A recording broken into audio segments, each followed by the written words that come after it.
Yo, yo, it's Thursday, April 3rd. This is the NY Yankee Dad podcast, and the Yankees avoid the sweep against the Arizona Diamondbacks. What a difference a day makes.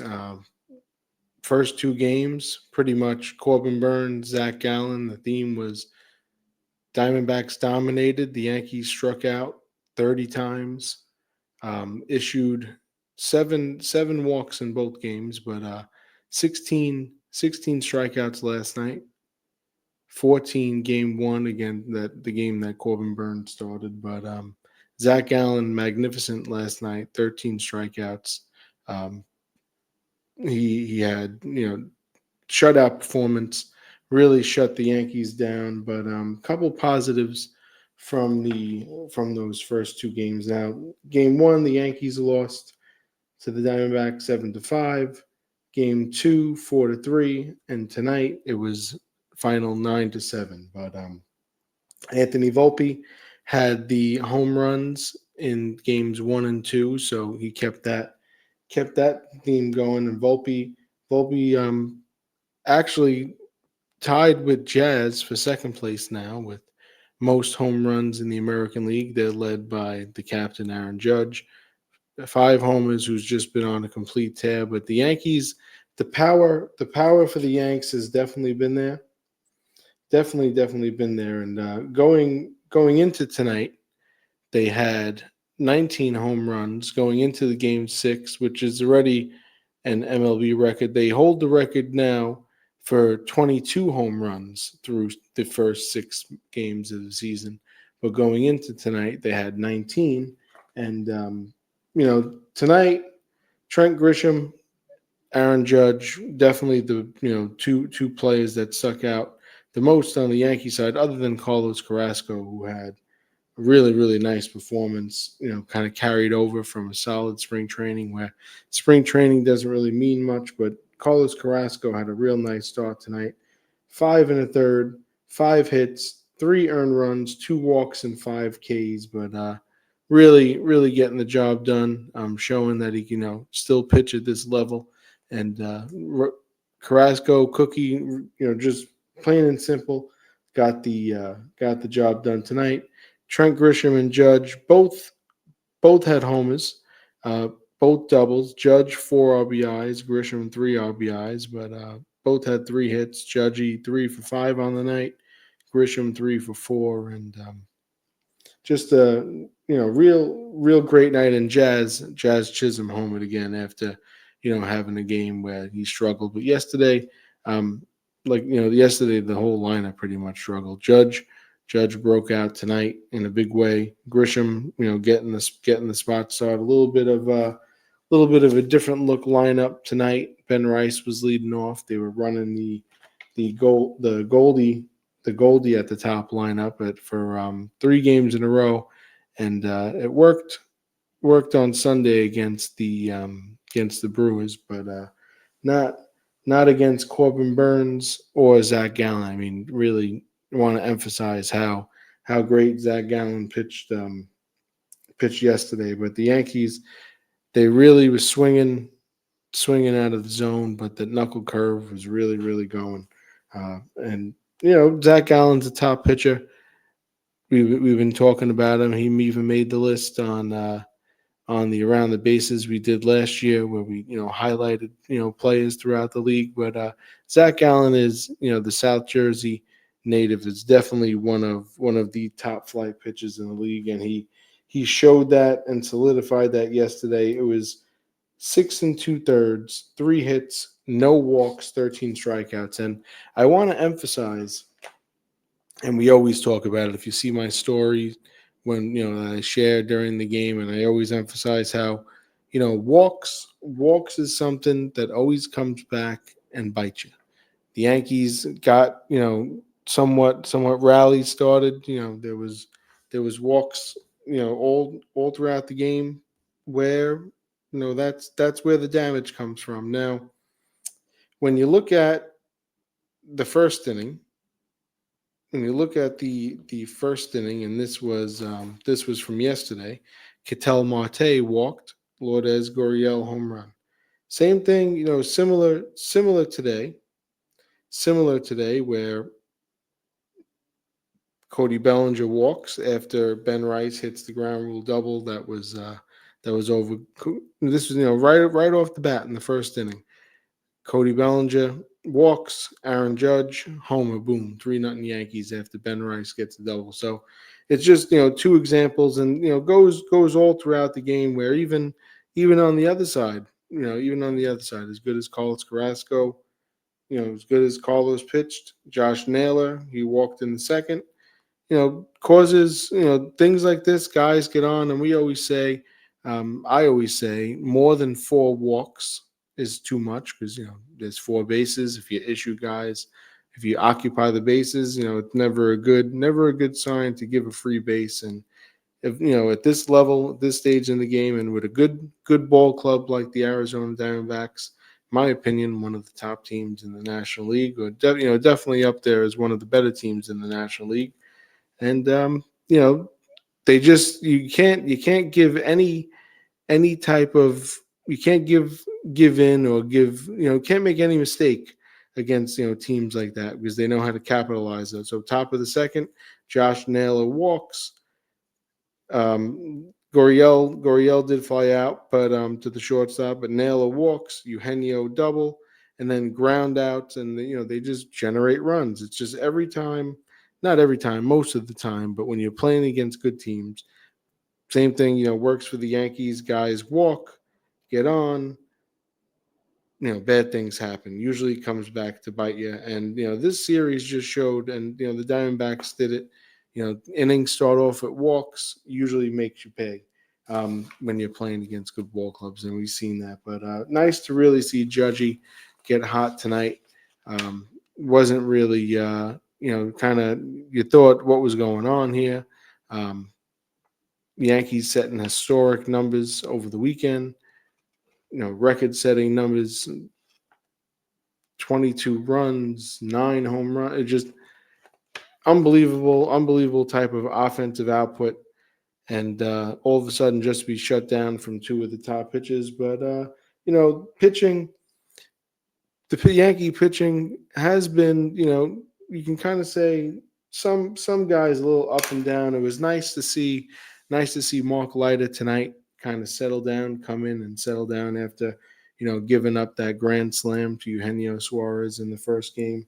Ryan Yarbrough tonight really made it interesting, but it was nice to see.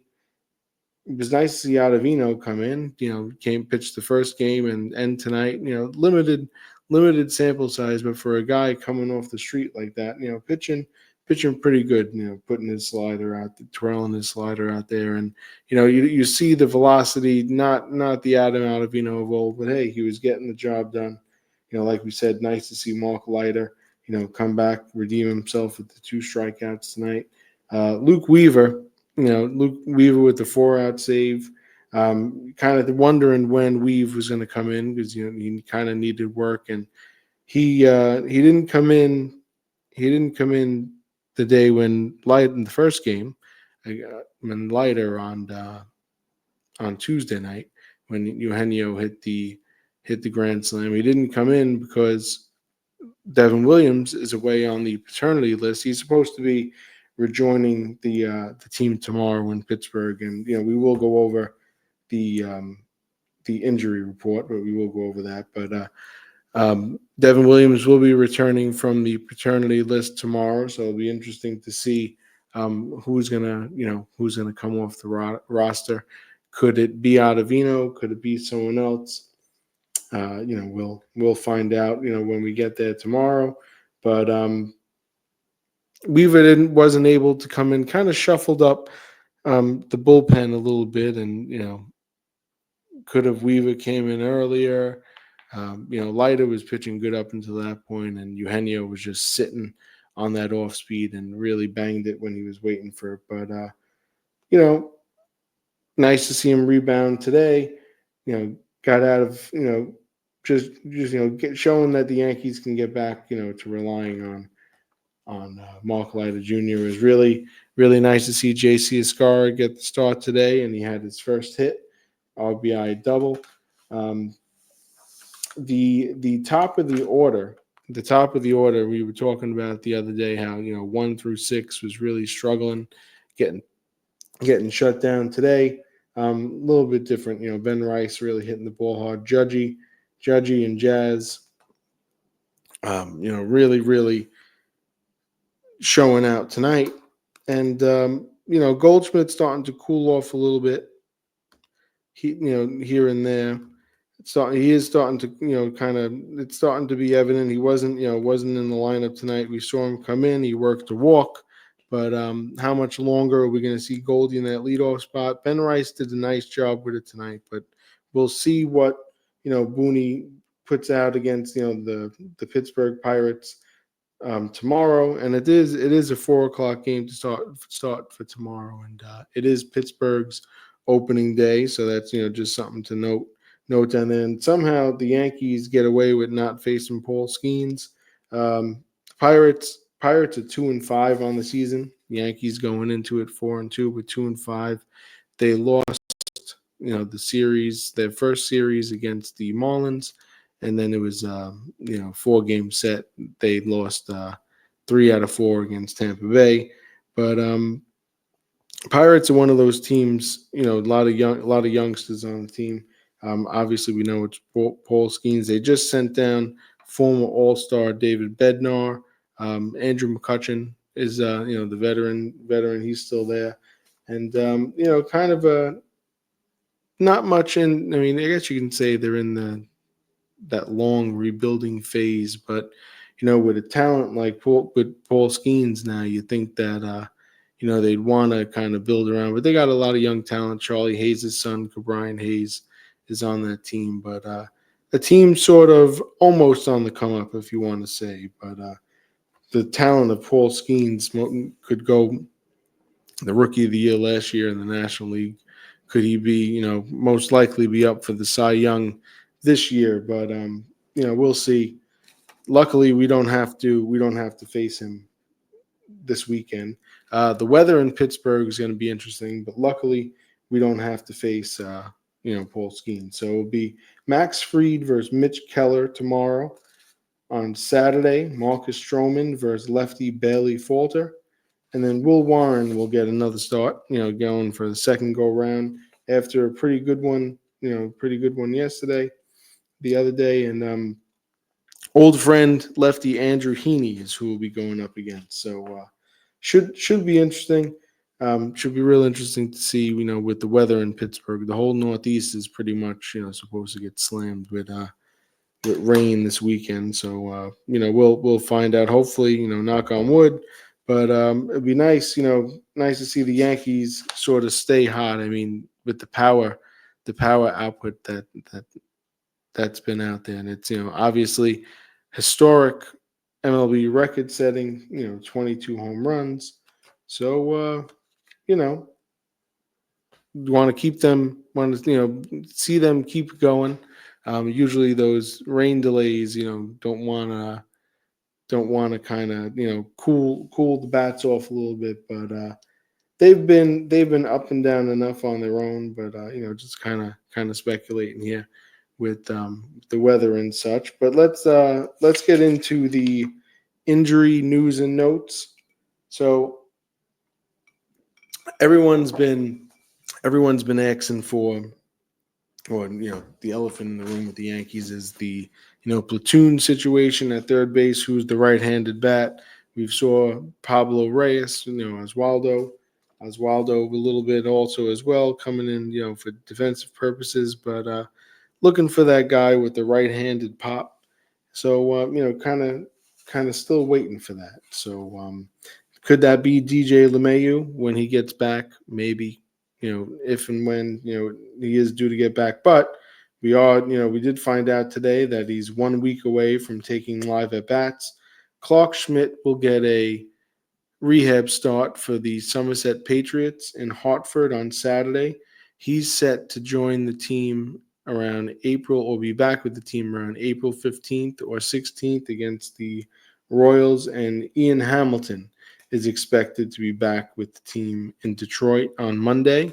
after the series against the Pirates. So, another interesting case of who in the bullpen is going to be the odd man out. There is a few guys, with some options, like left-hander Brent Hedrick, who, not for nothing, has been looking pretty good. Tim Hill, Tim Hill's the other left-hander in the bullpen, and Hedrick has those options. Who it's not definitely not going to be Tim Hill. Wouldn't be the one to go down, but that wouldn't even be an option. But could be someone like Hedrick. Ottavino is on the team. How only time will tell. Things happen. As they always say, roster actions shape themselves out. But with the offense, the way it's been, just with this series, just coming off the domination pretty much against the Milwaukee Brewers, and you know, side note to that, it was nice to see Nestor settle down. Nestor had a pretty nice start tonight. He pitched much better than he did against the Yankees. But with the Yankees offense, um, pretty much we're seeing now here with going into the seventh game of the season now. For the Yanks, it's been an up and down roller coaster so far. They've been making noise, history record breaking numbers in the first weekend of the season. Then facing two top pitchers in the National League, and yes, it's so early in the season. Like we said earlier when we first started, it's only April 3rd, but very very concerning with those the strikeout numbers. I mean, in my opinion, just crazy. I mean, 2 games to strike out 30 times is just absurd. I mean, even tonight with with a nice performance like that, like a night like tonight, they cut it in half with 7. So makes it look like it's not too bad. But the walks, really, just to emphasize, walks on both sides, whether it benefiting us or going against us with the other team. When issuing free bases, it just never works out. It usually always comes back to bite you. And as we saw in some cases tonight, helped out the Yankees and also helped out Arizona. Was able, part of the reason why Arizona was able to kind of stay into this game tonight. I mean, Perdomo had the grand slam, and he's just been driving in runs like crazy all season. He was up at the top. He's been bouncing around at the top and the bottom of the order for the D-backs. But Geraldo Perdomo has been just a run producing machine, and he gets that grand slam tonight. And guys, Josh Naylor's been hitting the ball really well. He had a few hits tonight, and we're definitely familiar with Josh Naylor and what he can do when what type of player he is from his days with Cleveland. But all in all, just looking at the lineup, Jason Dominguez really looks making some nice plays in left field. Would like to see him get some more work as a right-handed hitter, but can't really control that unless they're facing lefties. Because last night would have liked a better at bat from him, but I would like to see him face lefties a little bit more. But in the field, he's been in my opinion, you can see the improvement in the field. And Grisham, so far, it just seems that when he plays, there's some type of positive impact from Trent Grisham. So, in some way, shape, or form, it seems like they got to be able to get him, consistent playing time, because the amount he played last year was definitely not enough. He did sit a lot, and just again, congratulating JC Escara on his major league debut tonight. It was nice to see him rip that double down the line. Hopefully, many more to come, and we just want to see, Volpe keep his bat hot, and, could the power with the new, with the difference in the bat, the torpedo bat. I don't want to, harp about it, because we are going to hear about it most likely, most of the season, all throughout the season. It's going to be definitely, the talk of definitely all of the national broadcasts. But we're not the only team using it. Other teams are using it. It's just real interesting of how they can. I mean, I know the technology there is today. It's just amazing how.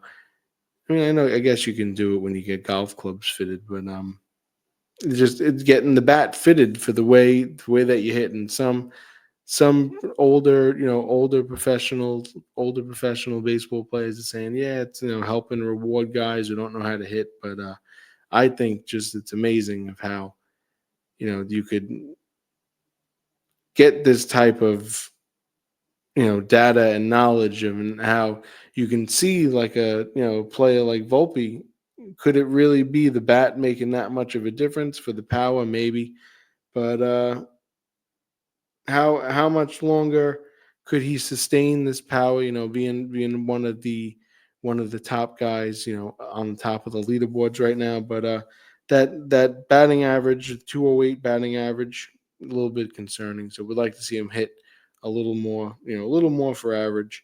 But that will come with time. But the torpedo bats definitely, the Yankees have definitely put their mark. The torpedo bat has definitely put its mark on the baseball world this past week, and we're going to be hearing a lot about it. But one of my main concerns just is how is this roster going to shape out with the guys coming back from injuries? We did, like we said, we got to we got through these first two series now, avoided the sweep. It was nice to see the sweep against the Milwaukee Brewers right off the bat, but avoided the sweep tonight against a really good Diamondbacks team. And Merrill Kelly was he's a lot better of a pitcher than he was tonight, but maybe it was just the Yankees got to him. Grisham and Judge were really locked in tonight, and would like to just see more, more of some more contact. You're starting to see, more contact from Volpe, and definitely from the third base position. Oswaldo started off, really hot last year. So far with the bat, not so much. So hopefully, maybe this weekend it could change. Yankees taking on the Pirates from Pittsburgh, weather permitting. Uh, you know, just we're in the beginning of the season here.